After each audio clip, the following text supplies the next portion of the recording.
A group calling itself Alliance for Foot Soldiers Advocacy are calling on President Ofori-Atta to revoke what they describe as the face-saving appointment of Ken Ofori-Atta in the interest of the nation. In a statement issued and signed by the executive members, they questioned why Ken Ofori-Atta, who performed abysmally at the Finance Ministry, should now be given such an appointment. They have described the move as a slap in the face of the electorates, adding refusal of the president to listen to the electorates will make it difficult for Dr. Bawumia to win the December 7 elections. Excerpts of that release reads, and I'll be sharing excerpts of that with you shortly on the screens, but I've been joined by Kamal Dean Ibrahim, who is spokesperson for the group. Kamal, grateful for your time. On what basis are you describing the appointment of Ken Ofori-Atta as a slap in the face of the electorate? Good afternoon. Thanks for having me. Our reason has to do with that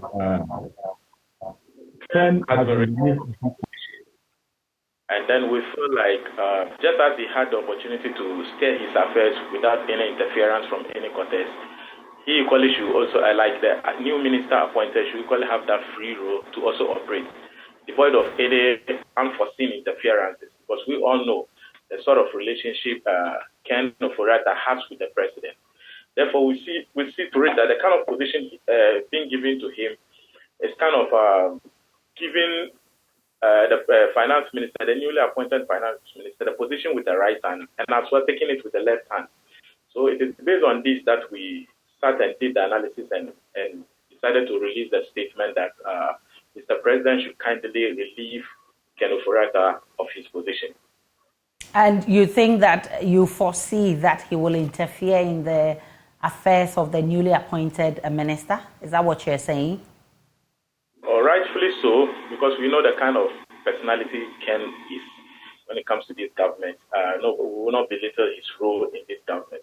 Now, we all know when they say someone is a special envoy, imagine Ken going to represent the country elsewhere and then espousing his view, which is contrary to what the finance minister agrees to. You can see the kind of friction that will come out with. Even the flag bearer, our flag bearer now, Dr. Mahmoud Bawumia, from his vision statement he read, you could clearly see that he's opposed to the e-levy. But we all know Ken Ofori-Atta pushed the e-levy. Therefore, we don't want to have set things, especially in this election year. That's why we want things to run smoothly. After all, we doubt ourselves that we have the men. So if you have the men, how come do we want to be seen as though we are struggling to get people to replace? Granted, that position is even something for someone to occupy. Though we all know that's a novel, this is a position created by the president. So if you even want to appoint someone, it shouldn't be Ken again. Ken is the only finance minister where you have MPs of his own party rise up against him that he should be sacked. And the president had to stagger the process for a time before doing this and finally relieving him of his position. Therefore, we don't want things of such nature to recur. That's how come we are just pleading with Mr. President. He's the chief appointer. We all know that he holds the power. But the Constitution as well says that that power should not be used arbitrarily or capriciously. That's how come we are pleading as the chief appointer that he should have a second look at the appointment and revoke it. What makes you think he's using his power capriciously? Ken Ofori-Atta is a citizen of Ghana, and if the president finds him appropriate for any position, he can do so. I don't think I accuse the president of using his powers capriciously. Other than that, perhaps we wouldn't have written a statement out there pleading with him that he should revoke. We are representing the grassroots. So what if you are a party person? This appointment does not resonate with the grassroots. That's a fact. And even the rank and file of the party. Just that as far we've taken it upon ourselves to speak for the voiceless within the party. And that is what we are doing. So we are just pleading and saying the word that continue to use is plead. So I'm not accusing the president of using his power capriciously. That's what I want to correct there. In your release, you indicated that if the president doesn't listen to the electorate, it has the tendency of affecting Dr. Bawumia's campaign. What has this got to do with Dr. Bawumia?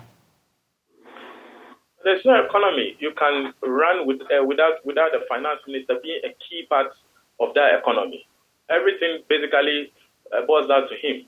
So if the finance ministry is going to be having issues based on another appointment, we all know that when you even take a certain, let me create a scenario for you to understand.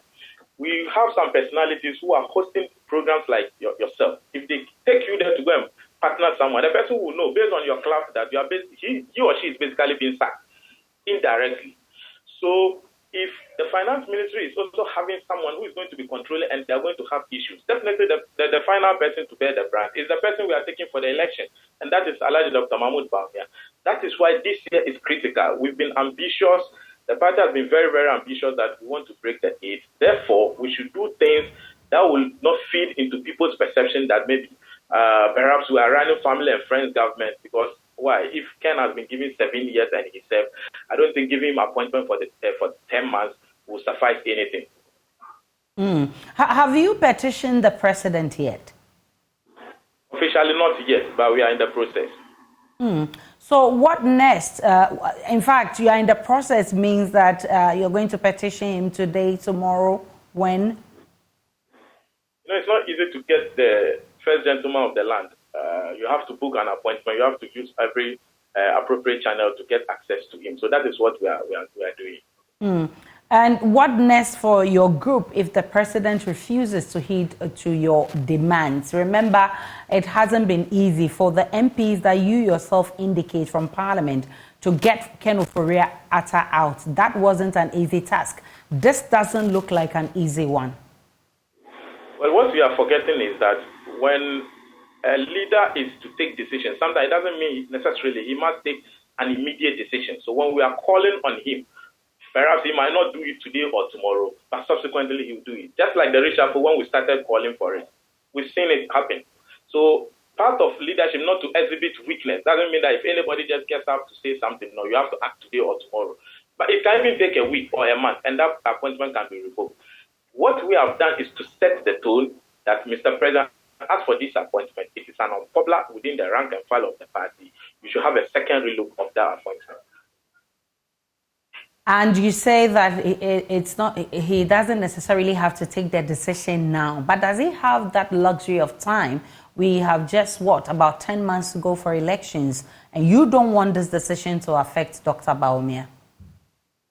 Then what I said is that the fact that the president might not take the decision today or tomorrow doesn't mean in a week's time he wouldn't take the decision. He has the final say, but we know sooner than later Mr. President will act. Because if really we mean business that want to break the 8, Ken is unpopular, let's put it that way, to the extent that if his own MPs have rose against him, that should tell you that even within the party, he's not that popular with the party. Then if we are having issues with him even within, how much more do we expect people outside to accept him? And the market also builds on confidence. So if you bring somebody who already held that position and people are not too much confident, kind of lost confidence in him, that person cannot be seen to be your envoy again, kind of representing you outside. When the finance minister is there, so supposing there's a meeting, international meeting, who goes there? The president will ask the finance minister as a special envoy. And if they are they going in unison, as in having one mind, or when they get there and they have divergent views, whose view will it be taken on board? These are the things, unforeseen things we are trying to envisage, to say that, look, we don't want to get there where it will become something in the public. Right, Ibrahim Kamaldeen is spokesperson for Alliance for Foot Soldiers Advocacy. They want President Akufo-Addo to revoke the appointment of Ken Ofori-Atta. They say that if he doesn't listen to the electorate, it will affect the chances of Dr. Bawumia. This is your election brief.